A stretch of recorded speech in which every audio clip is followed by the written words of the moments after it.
Gusto niyo ba matuto mag-surf? Di muna sa dagat. Let's ride the waves sa isang surfing simulator. Presenting the Flow Rider.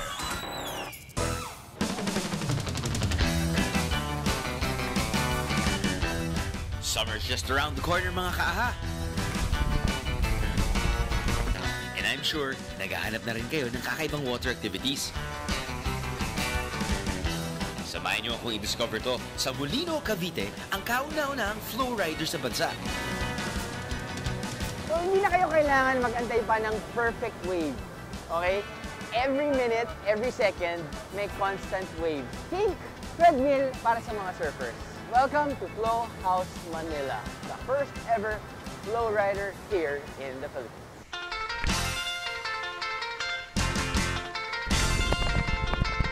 This is the first in the Philippines. First in the Philippines, and we're amongst the first in Asia as well.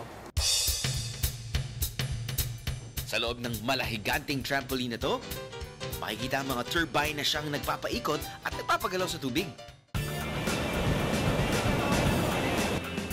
Ang mga motor sa loob nito ang nagbibigay ng malakas na agos.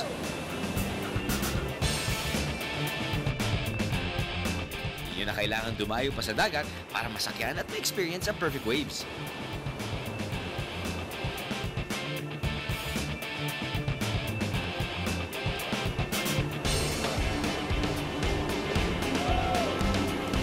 Ready na ba kayo? Let's go! Anong pinagkaibahan ng flowboarding sa surfing, sa wakeboarding, sa skateboarding? Actually, wala siyang pinagkaiba. Same feeling. Ang pinagkaiba lang, skateboarding, wala siyang wheels. Wala siyang gulong. Okay. Surfing, wala siyang fins. Wala siyang fins. Okay. Yung sa wakeboard, wala siyang binding. Wala siyang binding. So, similar sa lahat ng board sport. Ano yung kailangan mo parating isipin? Siyempre para sa mga baguhan, do you have to have a stable core? Hindi ba dapat look where you wanna go? Your shoulders should be squared. Ano ba? Normal lang. Stay focused. And kailangan balance yung tamang position and weight. Okay. Kailangan. Di na ako mag-aaksay ng oras at sasakyan ko na itong flowboard. Una, dapat alamin mo ang pinaka-komportabling pwesto para sa mga paa mo.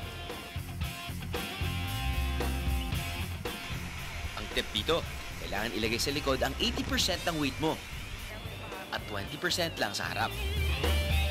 Ginagawa ito para hindi masyadong kokontra sa pasalubong na pressure ng waves na binibigay ng flow rider machine. Game na to!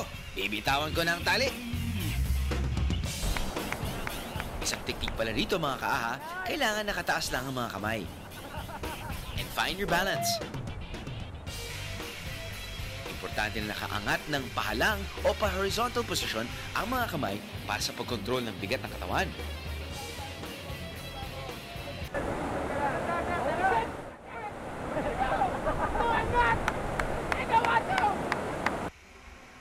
Hindi pala ito basta-basta.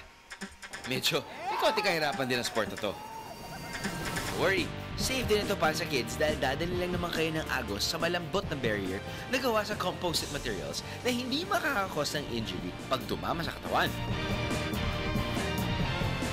Ahastig, di ba?